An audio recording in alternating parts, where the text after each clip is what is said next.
సమూయేలు రాసిన మొదటి గ్రంథము 23వ అధ్యాయము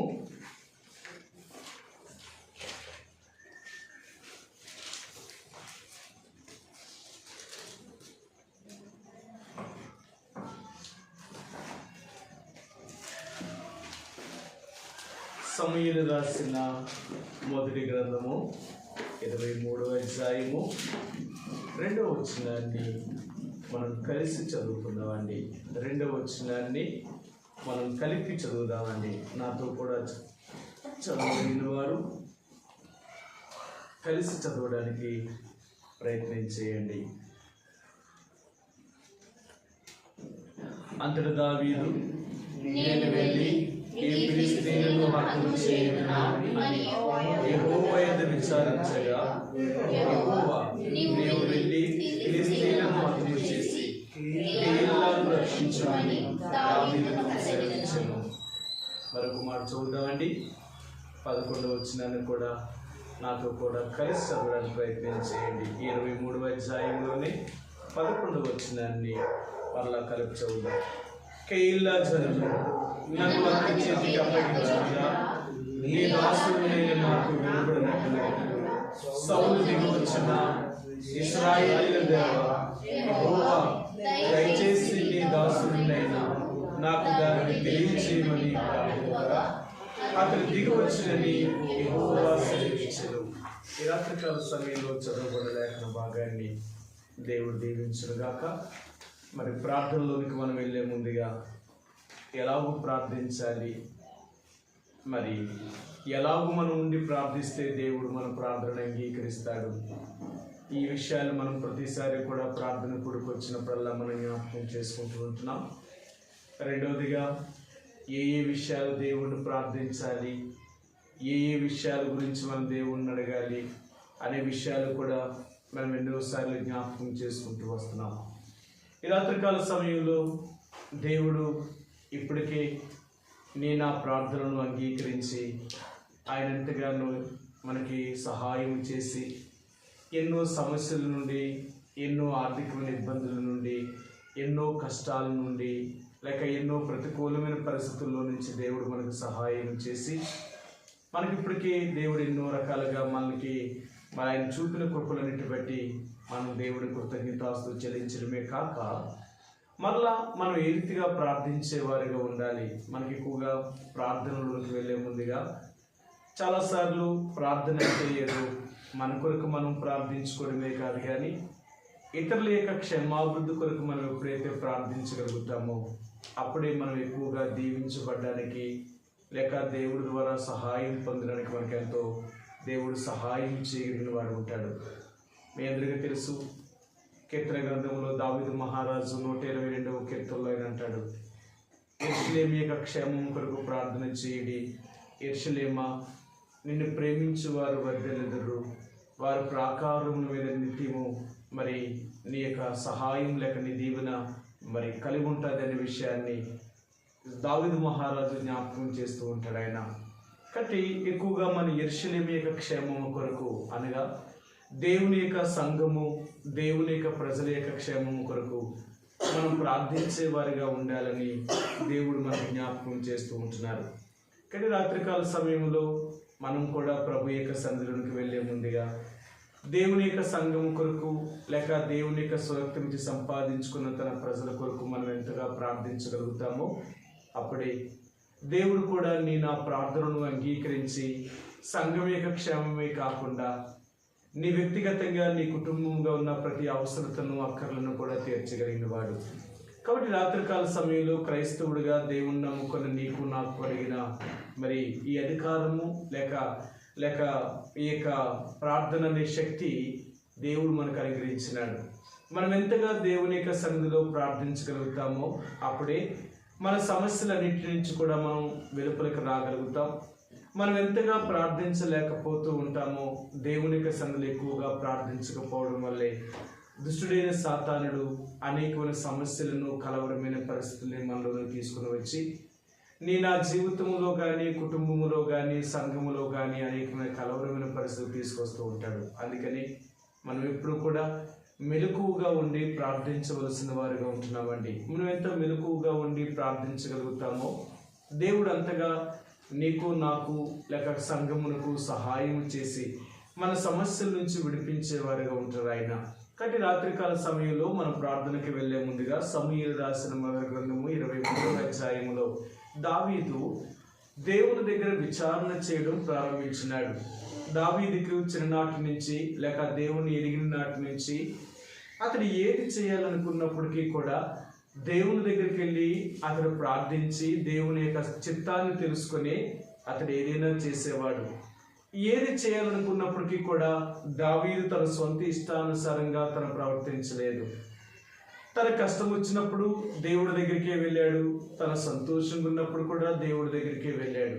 కారణం ఏంటంటే తను ఏది చేయాలనుకున్నప్పటికీ కూడా దేవుని యొక్క అనుమతి లేకుండా తను ఎప్పుడు కూడా చేయడానికి ఇష్టపడలేదు. కారణం ఏంటి అంటే తన జీవితంలో కొన్నిసార్లు దేవుని యొక్క చిత్తాన్ని తెలుసుకోకుండా తన సొంత నిర్ణయాల ప్రకారంగా తన సొంత ఆలోచన ప్రకారంగా వెళ్ళినప్పుడు అతడు ఎన్నో నష్టములు గుండా ఎన్నో కీడులు గుండా తను వెళ్ళాడు. కాబట్టి ఆ పరిస్థితుల్లో దావీదు తను తెలుసుకున్న విషయాలన్నింటినీ కూడా సరి చేసుకొని నా స్వబుద్ధిని లేక నా సొంత జ్ఞానాన్ని నా యొక్క సొంత తెలివిని ఉపయోగించుకొని నేను దేవుళ్ళలో జీవించలేను, ఏదైనప్పటికీ కూడా పూర్తిగా నేను దేవుడి మీద ఆధారపడితేనే తప్ప దేవుడు నాకు సహాయం చేయలేడు అనే విషయాన్ని దావీదు తెలుసుకొని ప్రతి దాని దగ్గరికి అంటే ప్రతిదీ కూడా దేవుని యొక్క అనుమతి లేకుండా తను ఏది కూడా చేయడానికి ఇష్టపడేవాడు కాదు. అందుకని ఈ 23వ అధ్యాయములో ఈ కెయీలా జనులు దావీదు దగ్గరికి వచ్చి, అయ్యా ఫిలిస్తీన్లు మా మీదకి వచ్చి మేము పండించుకున్న మా పంటనంతటిని కూడా వారు దోచుకొని వెళ్ళిపోతున్నారు, కష్టపడి ఎంతో సమకూర్చుకుంటున్నాము, కానీ మా కష్టార్జితం అంతటిని కూడా ఫిలిస్తీన్లు వచ్చి దోచుకుపోతున్నారు, మరి నువ్వు వచ్చి మాకు సహాయం చేయమని దావీదు దగ్గరికి వారు వచ్చారు. దావీదు దగ్గరికి వచ్చినప్పుడు దావీదు ప్రార్థన చేశాడు, ప్రభువా నేను ఈ కెయీలా ప్రజలకు నేను సహాయం చేయమంటావా, లేదు నేను ఫిలిస్తీన్లతో వెళ్ళి యుద్ధము చేసి ఈ ప్రజలను రక్షించమంటావా, నువ్వు చెప్పు. ఏదో వారు వచ్చారు సహాయం కొరకు, నేనేదో చేశాను అన్నది కాకుండా వారు వచ్చి నా దగ్గర సహాయం అడిగారు అంటే అది నీ చిత్తమా కాదా, నీ ఇష్టమైతేనే నేను చేయగలుగుతాను, నీకు ఇష్టం కాకపోతే నేను ఏది చేయలేను. కొన్నిసార్లు ఎవరికైనా మనం సహాయం చేయవలసి వచ్చినప్పుడు కూడా దేవుని యొక్క చిత్తం మీద మనం ఆధారపడవలసిన వారు ఉంటున్నాం. దేవుడి యొక్క అనుమతి లేకుండా మనం ఏది కూడా సహాయం చేయడానికి మనకి అధికారం లేదు. ఎందుకంటే మనం ఏది కలిగి ఉన్నప్పటికీ కూడా అది దేవుడిచ్చింది. కాబట్టి దేవుని యొక్క అనుమతి లేకుండా దేవుని చిత్తము లేకుండా ఇచ్చే విషయంలో కానీ ఒకరికి సహాయం చేసే విషయంలో కానీ మనం చాలా జాగ్రత్త కలిగి ఉండవలసిన వారిగా ఉంటున్నామండి. కాబట్టి రాత్రికాల సమయంలో దేవుని యొక్క ప్రజలుగా దేవాతి దేవుడైన యేసు ప్రభువారు నీకు నాకు జ్ఞాపకం చేసేది ఏంటంటే దావీదు యొక్క జీవితంలో ఈ కెయీలా ప్రజలకు సహాయం చేయవలసి వచ్చినప్పుడు అతడు దేవుని దగ్గరికి వెళ్ళి ప్రార్థన చేశాడు, ప్రభువా నిలమంటావా వద్దంటావా, ఈ కెయీలా ప్రజలకు సహాయం చేయమంటావా చేయొద్దంటావా అని ఎప్పుడైతే దావీదు దేవుడి దగ్గరికి వెళ్ళి ప్రార్థన చేశాడో నిజంగా దేవుడు కూడా దావీదుకి ఏం చెప్పాడంటే, నువ్వు ఫిలిస్తీన్ల మీదకి యుద్ధానికి వెళ్ళు, వారిని నీ చేతికి అప్పగిస్తాను, ఈ కెయీలా ప్రజలను రక్షించు అని దేవుడు దావీదుకు చెప్పాడు. కాబట్టి దావీదు వెళ్ళి ఆ ఫిలిస్తీన్ల చేతుల నుండి కెయీలాలో ఉన్న ప్రజలను రక్షించగలిగాడు. కాబట్టి ఈ రాత్రి దేవుడు మనకి కూడా నేర్పించాలనుకునేది ఏంటంటే, నీకేది అవసరమైనా, నువ్వేది చేయాలనుకుంటున్నా, నీకేది మరి ఇతరులకు నువ్వు సహాయం చేయాలనుకున్నప్పటికీ కూడా నా చిత్తం అంటే ఏంటో తెలుసుకోగలుగుతున్నావా, నన్ను అడుగుతున్నావా?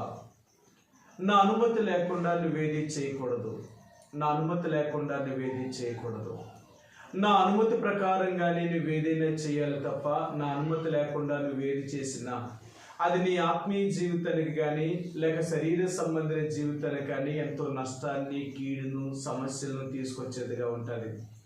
కాబట్టి దేవుని యొక్క ప్రజలుగా చాలాసార్లు అనుకుంటాం, వాళ్ళు అడిగారు సహాయం చేసాము, వారు వచ్చి వాళ్ళు ఇలా చెప్పారు మనం ఈ రీతిగా చేసాము అనుకుంటామే తప్ప వారు వచ్చి మనం ఏది అడిగినప్పటికీ కూడా మనం వారికి సహాయం చేయాలనుకుంటున్నప్పుడు మనం దేవుని యొక్క చిత్తాన్ని తెలుసుకోకుండా మనం ఏది కూడా సహాయం చేయకూడదు అనేది ఈ రాత్రి జ్ఞాపకం చేస్తున్నాడు దేవుడు. ఎందుకు అంటే దేవుని యొక్క చిత్తం అనేది సంపూర్తిగా మనం తెలుసుకోవాలని ఈ రాత్రి దేవుడు మనకు జ్ఞాపకం చేసేది. అందుకని దైవజనుడు భక్సింగ్ గారి యొక్క జీవితంలో తను ఏది చేసినప్పటికీ కూడా దేవుని యొక్క చిత్తాన్ని అనుమతి లేకుండా తను ఏది చేసేవాడు కాదు. ఏదైనా సరే తను ఎక్కడికైనా వెళ్ళాలన్నా దేవుని చిత్తాన్ని కనుగొనేవారు.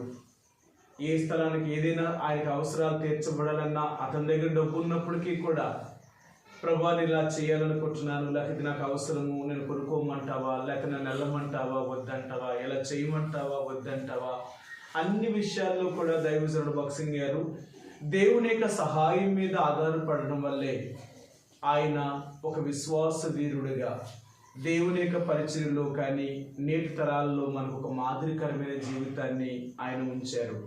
కానీ రాత్రికాల సమయంలో దేవుని యొక్క ప్రజలుగా నీకు నాకు కూడా దేవుడు నేర్పించేది ఏంటంటే ఏది చేయాలనుకుంటున్నప్పటికీ కూడా దేవుడిని అడగవలసిన వారిగా ఉంటున్నాం.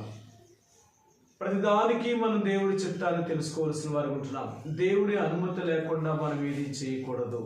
అందుకని ఈ రాత్రికాల సమయంలో మరి సొలొమోను మహారాజు లేక సమూయేలు ఈ 23వ అధ్యాయంలో దావీదు యొక్క జీవితాన్ని ఆయన గురించి రాస్తున్నప్పుడు ఎంతో స్పష్టముగా ఆయన రాశాడనమాట. ఎందుకు అంటే ఈ యొక్క దావీదు ఫిలిష్తీయుల మీదకి వెళ్ళి ఆ కెయీలా ప్రజలు రక్షించడానికి అది దేవుడి చిత్తమా కాదా? నేను వెళ్ళాలి అంటే ముందు దేవుడి చిత్తమై ఉండాలి కదా, లేకపోతే నేను వెళ్ళడానికి నాకు అవకాశం లేదు.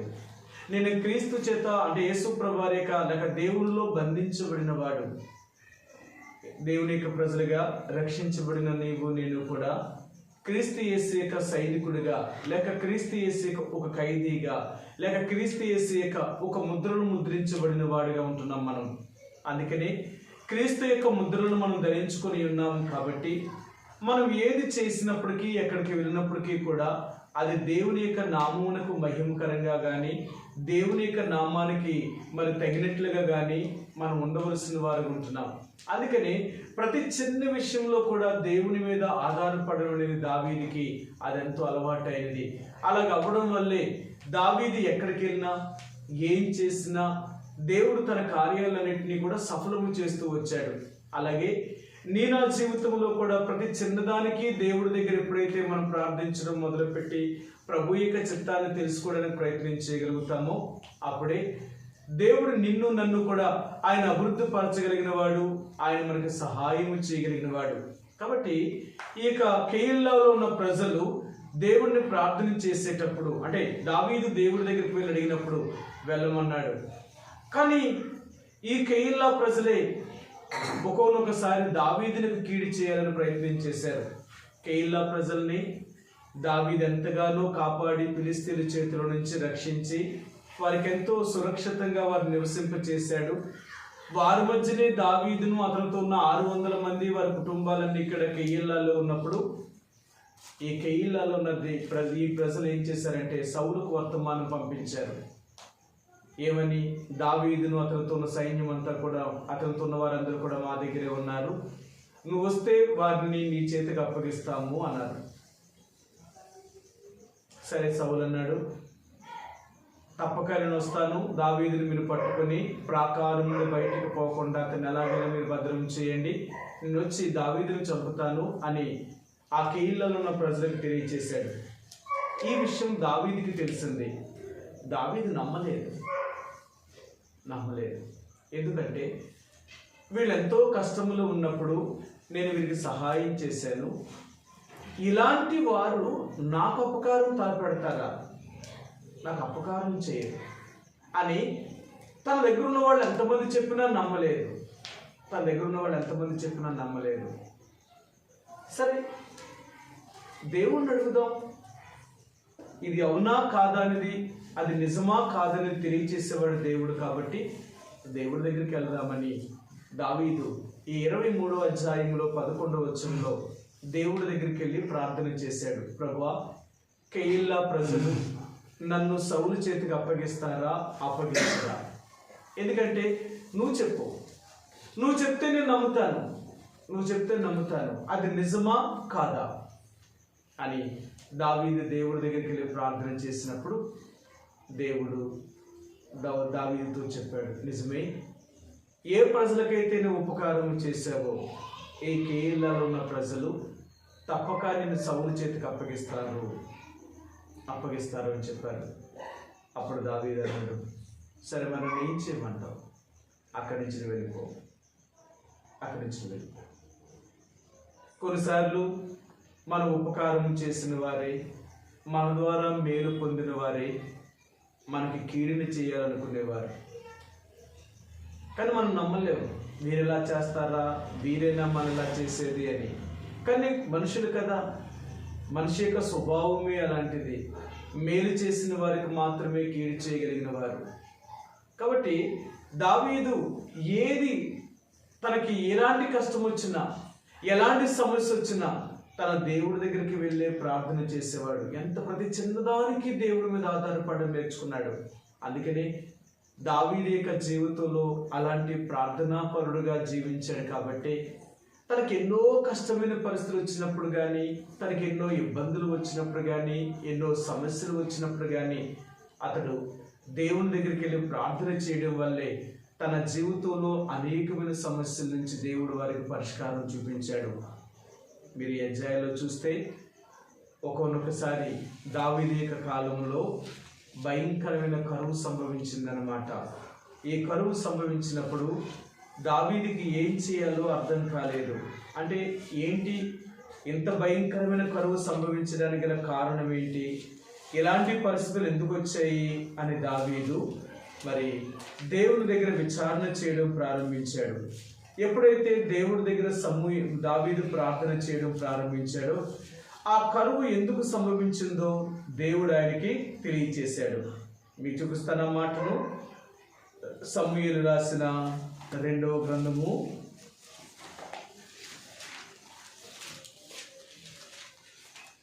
21వ అధ్యాయము. 2వ సమూయేలు రాసిన 2వ గ్రంథము 21వ అధ్యాయము మొదటి వచనం అండి. 21 మొదటి వచనం. దావీదు కాలమున 3 సంవత్సరములు విడువకుండా కరువు కలుగగా దావీదు యెహోవాతో మనవి చేసెను. అందుకు యెహోవా ఇలాగ సెలవిచ్చెను, సౌలు గిబియోనీయులను హతము చేసిన గనుక అతనిని బట్టి నరహంతకులకు అతని ఇంటి వారిని బట్టి శిక్షగా ఈ కరువు కలిగెను.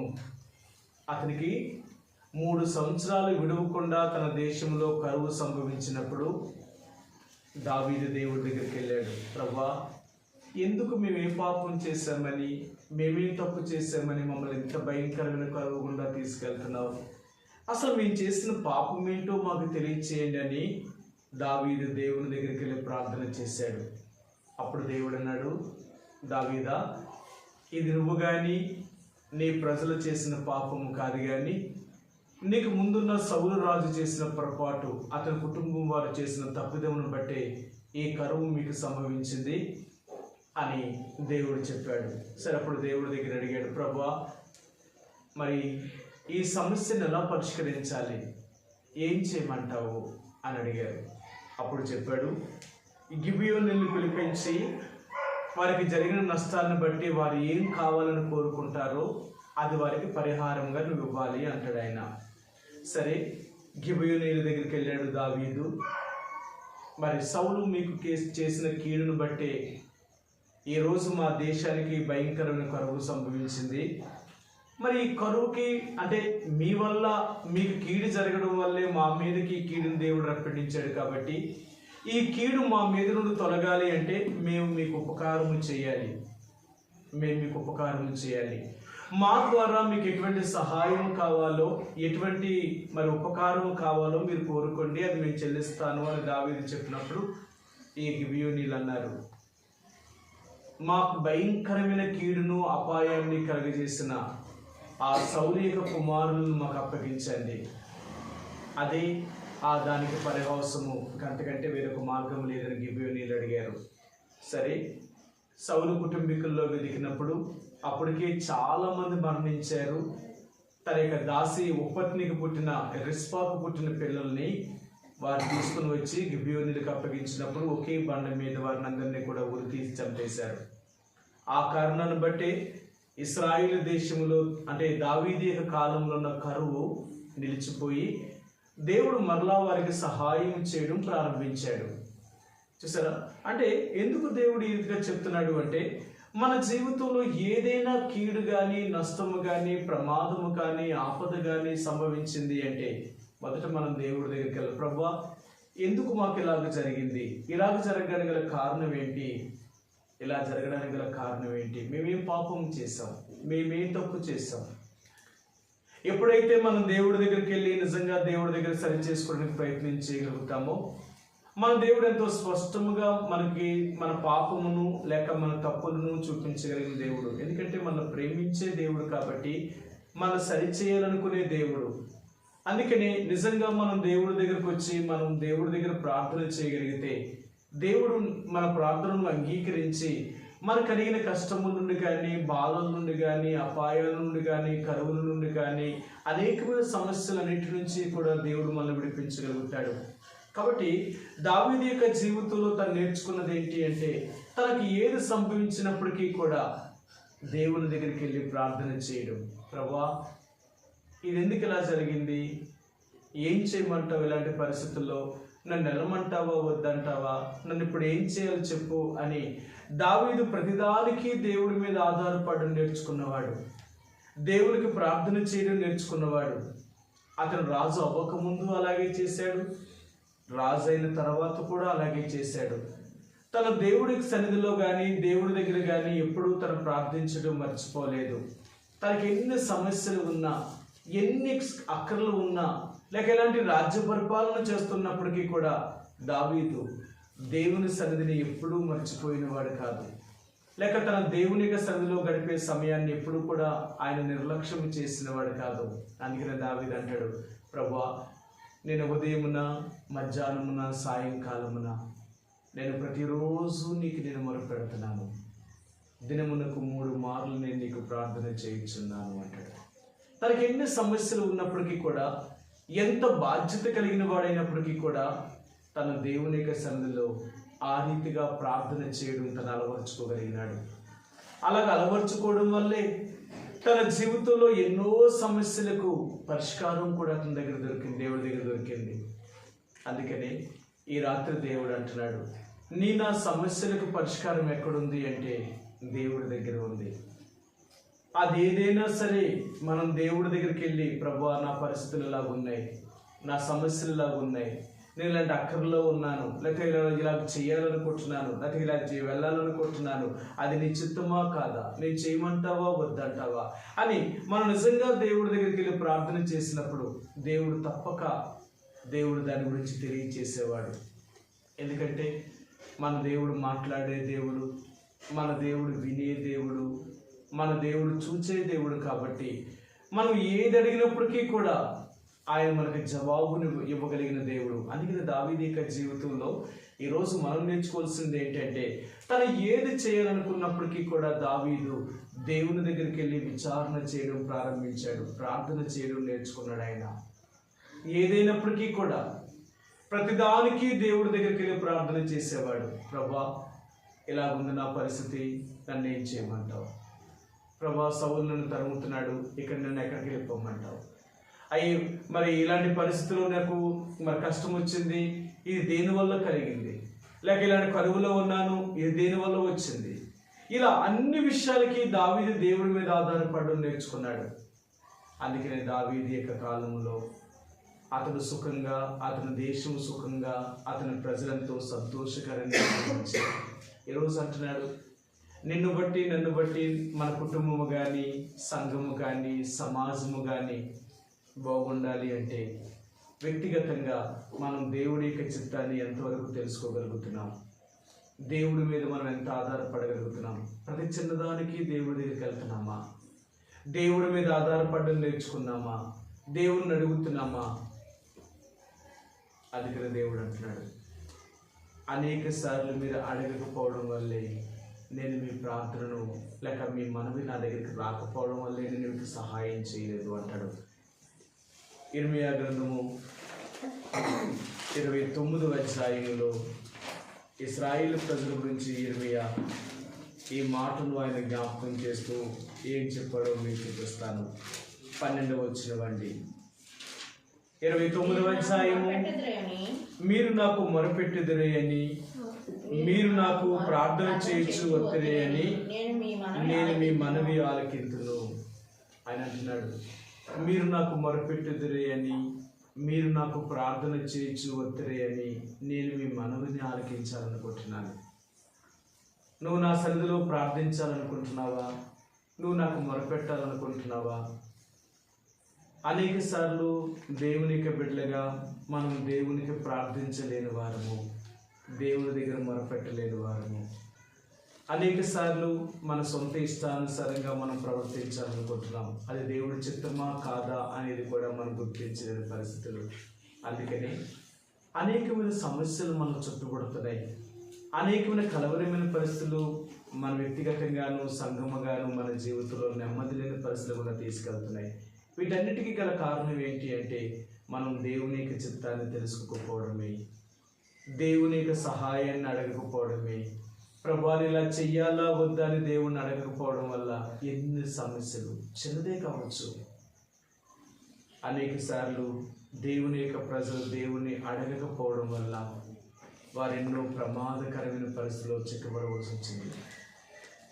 వారికి అపాయం సంభవిస్తేనే కానీ, వారి కష్టం వస్తేనే కానీ, ప్రభువా ఇప్పుడు మేము ఏం చేయాలో చెప్పండి, మేము వెళ్ళమంటారా వద్దంటారా అని వారు దేవుని దగ్గరకు ప్రార్థన చేసినప్పుడు దేవుడు వారికి అప్పుడు చెప్పాడు, మీరు ఇంతకు ముందు నన్ను అడగలేదు కాబట్టి దానికి ఎలా జరిగింది, ఇప్పుడు మీరు నన్ను అడిగారు కాబట్టి నేను మీకు చెప్తున్నాను, ఇప్పుడు ఇలాగ చేయండి, ఇలాగ చేస్తే నిశ్చయముగా మీకు విజయం కలుగుతుంది, మీకు సహాయం కలుగుతుంది. కాబట్టి ఆ రీతిగా వారు దేవుని దగ్గరికి వెళ్ళి ప్రార్థన చేయడం వల్లే దేవుడు వారి ప్రార్థన ద్వారా ఎన్నో విజయాలు చేయగలిగినారు. ఎంతోమంది రాజులు చూడండి, వారి ఎలాంటి యుద్ధాల్లోనైనా తమకంటే బలమైన శత్రువులను జయించవలసి వచ్చినప్పుడు కూడా వారు దేవుని దగ్గరికి వెళ్ళి ప్రార్థన చేశారు, ప్రభువా ఈ యుద్ధములో నువ్వు తప్ప మాకు వేరొక ఆశ్రయం లేదు, సహాయం లేదు, నీవే మా దిక్కు, నీవే మా బలము, నీవే మా ఆశ్రయము, నీవు తప్ప మాకు వేరొక సహాయం లేదు అని వీరు దేవుని దగ్గరికి వెళ్ళి ప్రార్థించడం వల్ల దేవుడి ద్వారా వారు ఎన్నో బలమైన కార్యాలు చేయగలిగారు. సరే, మీకు ఒక మాటను కూడా చూపిస్తాను. 2వ దినవృత్తాంతాల గ్రంథము 32వ అధ్యాయము. ఇక్కడ రాజు అయిన హిజ్కియా సెనహెరీబు రాజు యొక్క అష్షూరు రాజు యొక్క చేతిలో నుంచి రక్షించబడవలసి వచ్చినప్పుడు అతను దేవుడి దగ్గరికి వెళ్ళి ఎలాగో ప్రార్థన చేశాడో, దేవుడు అతనికి ఏ రీతిగా సహాయం చేశాడో కొన్ని విషయాలు మీకు చూపిస్తాను. 32వ అధ్యాయము 2వ దినవృత్తాంతాల గ్రంథము 32వ అధ్యాయము 7-8 వచనాలండి. 7-8 వచనాలు. మీరు దిగులు పడకుడి, ధైర్యము విడువకుడి, అష్షూరు రాజుకైనను అతనితో కూడా ఉన్న సైన్యం అంతటికైనను మీరు భయపడవద్దు, విస్మయం పొందవద్దు. అతనికి కలిగి ఉన్న సహాయము కంటే ఎక్కువ సహాయము మనకు కలదు. 8 మాంస సంబంధమైన బాహువే అతనికి అండ, మనకు సహాయం చేయుటకును మన యుద్ధములను జరిగించుటకును మన దేవుడైన యెహోవా మనకు తోడుగా ఉన్నాడని చెప్పగా జనులు యూదా రాజైన హిజ్కియా చెప్పిన మాటలు యందు నమ్మిక ఉంచిరి. హిజ్కియా దేవుని దగ్గరికి వెళ్ళి ప్రార్థన చేశాడు, ప్రభువా అష్షూరు రాజైన సెనహెరీబు రాజు అతని సైన్యాధిపతి రబ్షాకి ఎలాగ మాట్లాడుతున్నారు, ఎంతగా మా మీదకు దుమ్మెత్తు పోస్తున్నారు, అతనికి కలిగినంత సైన్యం మా దగ్గర లేదు, అతనికి కలిగినంత బలం మా దగ్గర లేదు, కానీ మా దగ్గర ఉన్నదంతా ఒకటే, నువ్వే మా బలము, మా యొక్క సైన్యము, మా ఆధారము నీవు.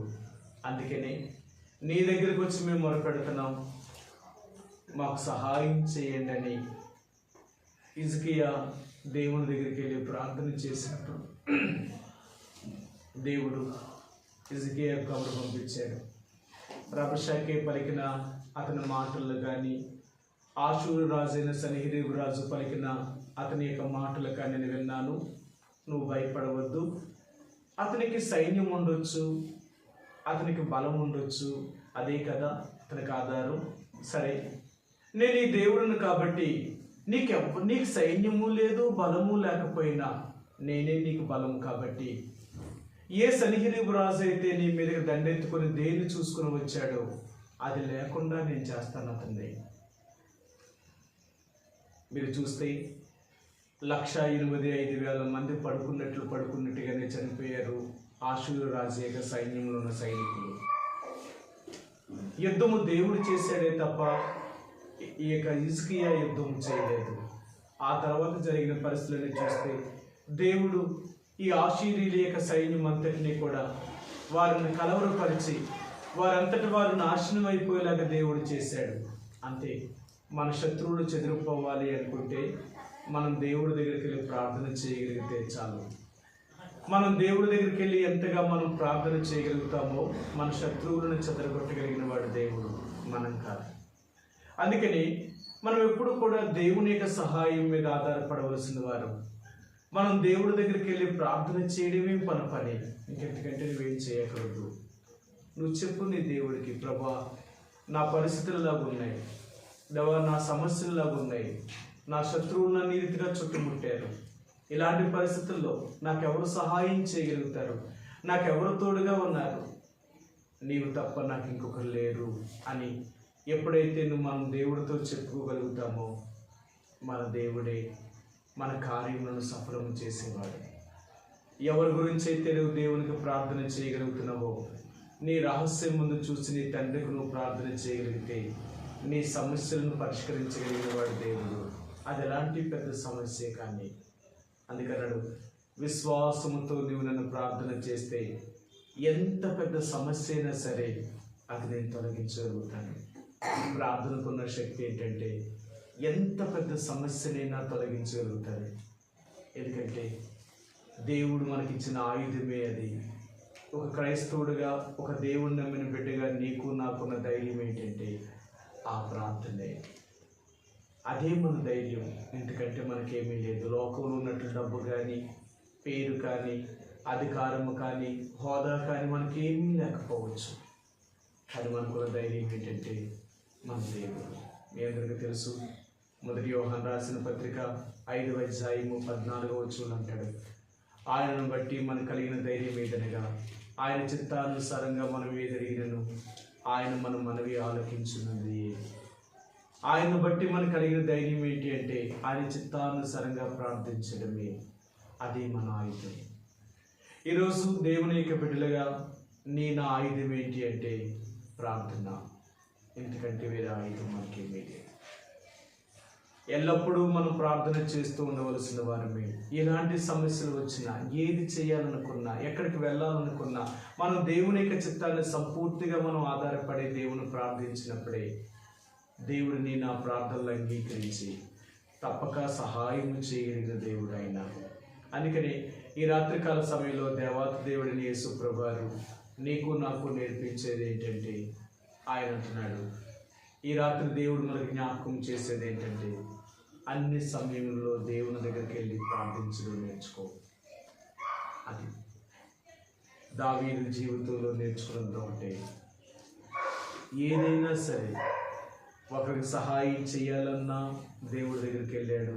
ప్రభా వీరు నాకు కీడి చేస్తారా, నాకు అపాయం చేస్తారా అని దేవుడి దగ్గరికి వెళ్ళి కనుక్కున్నప్పుడు దేవుడే చెప్పాడు. ఆయన ఎన్నో సమయంలో కరువుకరమైన కష్టమైన పరిస్థితుల్లో దేవుడి దగ్గరికి ప్రభా నాకు ఇలాంటి పరిస్థితులు వచ్చేది, నేను ఏం చేయాలంటే దేవుడు అన్నాడు, ఇలా పోవాలి అంటే దీని పరిష్కారం ఇది అని చెప్పాడు. యుద్ధానికి వెళ్ళాలి అంటే, యుద్ధంలో జయం పొందాలి అంటే దేవుడి దగ్గరికి వెళ్ళినప్పుడు ఎల్లు నేను తోడుగా ఉన్నాను అని చెప్పాడు. అన్ని సమయాలలో దావీదు దేవుడి మీద ఆధారపడిన వాడు. ఈ రాత్రి నీవు నేను కూడా ప్రతిదానికి దేవుని యొక్క చిత్తం ఏంటో తెలుసుకుందాం. దేవుని దగ్గరికి వెళ్ళి ప్రార్థన చేయడం నేర్చుకుందాం. ఏది కావాలన్నా, ఏది దేవుడి దగ్గర నుంచి పొందాలన్నా, మనం ఎక్కడికి వెళ్ళాలన్నా ఆయన చిత్తం మా కాదా? మనం దేవుని యొక్క చిత్తం మీద ఎంత ఆధారపడతామో అంతగా మనకు దేవుడు ఆ శక్తిని బలాన్ని అనుగ్రహించగలిగిన వాడు. కాబట్టి రాత్రికాల సమయంలో మనం ప్రార్థనకి వెళ్ళే ముందుగా ఈరోజు మరలా దేవుడు అంటున్నాడు, నేను నా జీవితంలో ఎంతగా ప్రార్థించగలుగుతున్నాను, దేవుడి మీద ఎంత ఆధారపడగలుగుతున్నాం. ఈ 2025 సంవత్సరంలో మొదల దేవుడు అంటున్నాడు, నువ్వు అన్ని సమయాలలో నాకు ప్రార్థన చేయించు వస్తావేమో అని నేను నీ మొరాలకించి నీకు సహాయం చేయాలని నేను అనుకుంటున్నాను. ఇప్పటికైనా ఆలోచించు. గడిచిన కాలం అంతా జరిగిపోయింది. ఇప్పటి నుంచైనా నీ జీవితంలో ప్రతిదానికి నా దగ్గరికి రా. నన్ను నువ్వు ఎంతగా నా మీద ఆధారపడతావో అంతగా నీకు సహాయం చేయగలుగుతాను. అందుకని యెషయా 26:3 ఎవరి మనసు నీ మీద అనుకుంటుందో వారిని నీవు పూర్ణ శాంతి గలవానిగా కాపాడు. ఎవరి మనసు అయితే దేవుడి మీద అనుకోగలుగుతుందో వారికి ఎప్పుడు మనశ్శాంతి, నెమ్మది కలుగుతుందండి.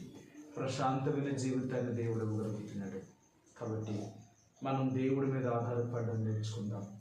ప్రతి చిన్నదానికి దేవుడి దగ్గరికి వెళదాం. మన ఆయుధమే ప్రార్థన. మనం ఎంత దేవుని యొక్క సన్నిధిలో ప్రార్థించగలుగుతామో అంత విజయాన్ని పొందగలుగుతాం. అందుకంటే మన విజయానికి గల రహస్యం ఏంటి అంటే ప్రార్థన, నమ్మకం. ఇది క్రైస్తవుని యొక్క విజయానికి గల రహస్యం ఏంటంటే నువ్వెంత ప్రార్థించగలుగుతావో, నువ్వెంత దేవుడి మీద విశ్వాసం ఉంచగలుగుతావో, ఈ రెండింటి ద్వారా ఈ లోకంలో నువ్వు విజయాన్ని సాధించగలుగుతావు. ఎలాంటి కార్యాలనైనా అసాధ్యమైనవి కూడా సాధ్యం చేయగలుగుతావు. అది దేవుని బట్టి. కాబట్టి ఈ రాత్రి దేవుడిని అడుగుతాం, ప్రభా అటువంటి ప్రార్థనా వీరుడిగా, అటువంటి ప్రార్థనా జీవితాన్ని నాకు నేర్పించు. అనేక సార్లు నేను కూడా ఈ చిన్నదానికైనా లేకపోతే ఎలాంటి విషయాలకైనా నేను ఇక్కడ ఈ విషయాల గురించి నా ప్రార్థించాను. ఎన్నోసార్లు నేను ప్రార్థించుకున్నాను. నా సొంత ఇష్టానుసారంగా ప్రవర్తించిన వ్యక్తిని. అందుకే నా జీవితంలో ఎన్నోసార్లు నెమ్మదిని పోగొట్టుకున్నాను, నా ఆస్తిని పోగొట్టుకున్నాను, నా డబ్బును పోగొట్టుకున్నాను, నా ప్రశాంతతను పోగొట్టుకున్నాను. నన్ను క్షమించండి. దావీదు వలె ఏదైనప్పటికీ ప్రతిదానికి నీ మీద ఆధారపడడం నేర్చుకోవడం వల్ల అతనికి ఎంతగానో మీరు సహాయం చేశారు. అతని కష్టాల్లో నువ్వు అతనికి తోడుగా ఉండేవు. అతని శత్రువులు అతని మీద దండెత్తుకొచ్చినప్పుడు విజయాన్ని కలుగజేశావు. అతని కరువు సంభవించినప్పుడు అతని కరువును తొలగించి వారి దేశానికి, తన కుటుంబానికి మేలు కలిగజేసిన దేవుడివి. అన్ని సమయాల్లో దావీదుని మీద ఆధారపడడం వల్ల అతనికి ఎంతగానో సహాయం చేస్తూ వచ్చారు. అదే రీతిగా నేను కూడా మీద జరుగుతున్నాను. అనేక సార్లు గత కాలంలో అడగకపోవడం వల్ల ఎన్నో నష్టాలు గుండా, కష్టాలు గుండా వెళ్ళాను. ఇక్కడి నుంచి నేను ఆనందపడతాను. నేను కూడా అన్ని సమయాల్లో నీ దగ్గర అడిగి నీ చిత్తాన్ని తెలుసుకునే వ్యక్తిగా, నీ ఇష్టాన్ని తెలుసుకునే వ్యక్తిగా నన్ను సిద్ధపరచు. అటువంటి ప్రార్థనను, అటువంటి భారాన్ని నాకు అనుగ్రహించండి. ప్రభు దగ్గర మనం ఒప్పుకుంటూ గత కాలంలో చేసిన విషయాన్ని మరలా నాకు అటువంటి శక్తిని నాకు అనుగ్రహించు. అలాగే నన్ను సిద్ధపరచని ప్రభు దగ్గర నూతనంగా ప్రతిష్ఠించుకొని సంఘం కొరకు ప్రార్థించేద్దాం. దేవుని యొక్క ప్రజల యొక్క సమస్యల కొరకు, వారి అక్కర్ల కొరకు, వారికి ఉన్న బలహీనతల కొరకు, వారికి ఉన్న సమస్యలలో దేవుడు సహాయం చేసేదాన్ని ప్రార్థన చేయండి. అలాగే దైవజనం లేని వారి కొరకు ప్రార్థన చేయండి. రక్షణ లేని వారి కొరకు ప్రార్థన చేయండి. మన రాష్ట్రాన్ని, మన దేశాన్ని, మన దేశాన్ని పరిపాలన చేస్తున్న నాయకులైన వారు, అధికారులు, ప్రభుత్వాల కొరకు ప్రార్థన చేయండి. అలాగే ఎన్నో కోట్ల మంది దేవుణ్ణి నమ్ముకున్నామని చెప్పుకుంటూ సాతానుడి చేత బంధించబడి, మోసపరచబడి, తప్పుడు బోధనలోనూ తప్పుడు బోధకుల చేతిలో బంధించబడ్డారు. వారి విడుదల కొరకు ప్రార్థన చేయండి. మన దేశంలో, ప్రపంచ దేశాల్లో దేవుణ్ణి ఎరిగిన వారు, దేవుని ఎరిగిన బిడ్డలను మన దేశంలో బీజేపీ వారితో కలిసిపోయిన 4 తెగల వారు, అంటే ఆర్ఎస్ఎస్ వారు, శివసేన, బజరంగ దళ వారు, విశ్వ హిందూ పరిషత్ వారు ఎంతగానో దేవుని ప్రజలు గాయపరుస్తూ, వారికి ఆహారము, నివాసము, బట్ట కూడా లేకుండా చేస్తూ, వారి ఊర్ల నుంచి దేవుని ప్రజలను తరిమి వేస్తూ ఎంతో భయంకరమైన కఠినమైన పరిస్థితులు తీసుకెళ్తున్నారు. అలా బాధించబడుతున్న ప్రజల కొరకు వారి ఆదరణ, వారికి నెమ్మది, దేవుడికి కావలసిన, వారికి కావలసిన అన్నవస్త్రంలో నిలించేలాగా వారి యొక్క సహాయం కొరకే ప్రార్థన చేయండి. అలాగే మరి దేవుని యొక్క ప్రజలుగా మరి ఎవరైతే ఇలా దేవుడి మీద తిరుగుబాటు చేస్తూ దేవుని ప్రజలను బాధ పెడుతున్నారో అలాంటి వారి కఠిన హృదయాన్ని దేవుడు బదులు చేసి వారిని దేవుని తెలుసుకునేలాగా ప్రార్థన చేయండి. అలాగే హైదరాబాద్ గ్రోన్ కొరకు ప్రార్థన చేయండి. అక్కడ జరుగుతున్న పరిచర్య కొరకు మరి శరీర సంబంధం మనుషులు దూరపరిచి ఆత్మ సంబంధం వారికి దేవుడు బాధ్యతలను అప్పగించి ఆత్మీయంగా పరిచర్య జరిగించబడిలో ప్రభు సహాయం చేసేలాగా, అలాగే నర్సిపూడి, రామచంద్రాపురం, అనపర్తి, గంగళూరుపాకలు, కాపవరం, ఇలుపల్లి, కృష్ణాపురం, రాఘవాపురం, కాకినాడ, సామర్లకోట, పెద్దాపురం ప్రాంతంలోను, అలాగే విజయనగరం, కార్యక్రమం జరుగుతున్న పరిచర్య కొరకు అక్కడున్న దైవ సేవకులైన వారి కొరకు, లెంకలిపల్లిలో జోనాథన్ మార్టిన్ గారి కొరకు వారి పరిచర్య కొరకు ప్రార్థించండి. వారు కూడా ప్రభు సహాయం చేసేలాగా, ఏలేశ్వరము, రాజవొమ్మంగి, కొండపిల్లలు విశ్వాసుల కొరకు ప్రార్థించేయండి. ఆత్మీయంగా వాళ్ళు బలపడి దేవుళ్ళు జీవించేలాగా, మరి యెహోవా యిరే ప్రార్థన మందిరం కట్టబడిన ప్రతి విశ్వాసులు ఆత్మీయ క్షేమాభివృద్ధి చెందేలాగా ప్రభు చిత్తమైతే రాజవొమ్మంగిలో సువార్త చేయాలనుకుంటున్నాం. ప్రార్థన చేయండి. ఈ నెలలో ప్రభు దాని సంపూర్ణమైన సమయాన్ని దేవుడు అనుగ్రహించేలాగా, అలాగే మరి దేవుడు ఎటువంటి ఆటంకమైన కలవరమైన పరిస్థితులు శత్రువు తీసుకురాకున్నట్లుగా సాతానిక శక్తులు దేవుడు బంధించేలాగా ప్రార్థన చేయండి. అలాగే మరి సువార్త అనేక ఆత్మలకు రక్షణకరంగా ఉండేటట్లుగా ప్రభు యొక్క సహాయం కొరకు ప్రార్థన చేయండి. గత దినాల్లో డిసెంబర్ 18వ తేదీన చేసిన మరి కేడీపేటలో చేసిన సువార్త కొరకు ప్రార్థన చేయండి. ప్రభు చిత్తమైతే అక్కడ కూడా దేవుడు తన ద్వారా తెలిసి మరి పరిచయం జరిగించబడడం కొరకే సహాయం కొరకే ప్రార్థన చేయండి.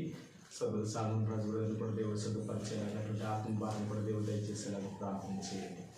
అలాగే నర్సీపట్నంలో ఉన్న సంఘం కొరకు ప్రార్థన చేయండి. ఉన్న కొద్దిమంది నా శత్రువు కలవడం పరిస్థితి తీసుకురాకుండా ఒకరంటే ఒకరు మరి ప్రేమ మరి ఇటువంటి వాటిని కలిగి సంతోషంతో జీవించేలాగా, విరోధ భావమైన స్వభావం దేవుడు తీసివేసేలాగా ప్రార్థించండి. అంటే ఒక్కొక్క విషయాలు వింటూ ఉంటే ఇన్ని సంవత్సరాలుగా దేవుడు మందిరం పుస్తకెలాగే ఉన్నారా? ఎందుకంటే మాకేమీ తెలియకుండా ఏమీ లేవు, కానీ చెప్తా లేదంతే. కాబట్టి ప్రార్థన చేయండి. ఎందుకంటే ఎన్ని సమస్యలు ఉన్నా మనం ఒకరినొకరు ప్రేమించుకునేవారిని తప్ప ద్వేషించుకునేవారు కాదు. ఎందుకంటే రక్త సంబంధంగానే ఎన్నో సమస్యలు వచ్చినా మీ కుటుంబాలు అలా కలిసి ఉంటున్నాయి. ఆత్మీయమైన కుటుంబంలో ఇన్ని రకాలైన మనుషుల మధ్య ఎటువంటి సమస్యలు లేకుంటుంటాం ఉంటాయి. ఎన్ని సమస్యలు ఉన్నా ఇవన్నిటినీ ఆత్మీయంగా మనం సరి చేసుకుంటూ సహిస్తూ ఓర్చుకుంటూ మనం వెళితేనే చివరి వరకు ఉండగలుగుతాం దేవుళ్ళు, లేకపోతే వాటిలో. ఎందుకంటే శత్రువు ఏదో ఒక సమస్యలు తీసుకొచ్చి దేవుడి నుంచి దూరం చేయగలుగుతుంది. కాబట్టి ప్రార్థన చేయండి. సమాధానము, సంతోషము, ప్రేమను కలిగి ఉన్న కొద్దిమంది నేను ఆత్మీయంగా కొనసాగాలి. కట్టి శత్రువు తీసుకొస్తున్న ప్రతి కలవరమైన పరిస్థితి నుంచి దేవుడు తప్పించి ఆత్మీయంగా బలపరిచేలాగా ప్రార్థన చేయండి. మరి ఆదివారం పరిచయం కొరకు ప్రార్థన చేయండి. మీ వ్యక్తిగతంగా మీ కుటుంబంగా ఉన్న సమస్యల కొరకు ప్రార్థన చేయండి. ఆ రీతిగా మందిరం చుట్టూ వారిని కూడా దేవుడు రక్షించేలాగా, ఇంకా రక్షణ లేని వారికి దేవుడు నూతనమైన ఆత్మ దేవుని యొక్క మందిరానికి నడిపించబడిలో, దేవుని యొక్క మందిరానికి వస్తున్న దేవుని యొక్క ప్రజలు ఆత్మీయమైన భారాన్ని, ఆత్మల కొరకైన భారాన్ని దేవుడు కలిగించేలాగా ప్రార్థన చేయండి. మన కుటుంబాలనైనా మనం రక్షించుకోకపోతే ఏంటి మన విశ్వాసం? ఎవరికో కాదు మనం చెప్పేది. ముందు మన కుటుంబాన్ని మనం మార్చుకోగలిగామా? మన కుటుంబాన్ని మనం మార్చుకోలేనప్పుడు ఆత్మల యొక్క భారం మనకి ఎక్కడ? కాబట్టి అటువంటి ఆత్మీయమైన భారాన్ని కలిగి మన కుటుంబంలో ఉన్న వారిని ముందు దేవుళ్ళలో కట్టుకొని దేవుని యొక్క మందిరంలో ఉండేటట్లుగా మన కుటుంబాన్ని దేవుని ఆత్మీయులు నడిపించుకునేట్టుగా ప్రభు సహాయం చేసేలాగా, అటువంటి భారాన్ని, అటువంటి బాధ్యత మనం కలిగి ఉండేట్లుగా ప్రభు సిద్ధపరిచేలాగా ప్రార్థన చేయండి. ఆ రీతిగా కొంత సమయం ఒకరి తర్వాత ఒకరు ప్రభు యొక్క సన్నిధిలో కొంత సమయం ప్రార్థనలో గడుపుదామండి. ఆ రీతిగా ప్రార్థన చేసేవారు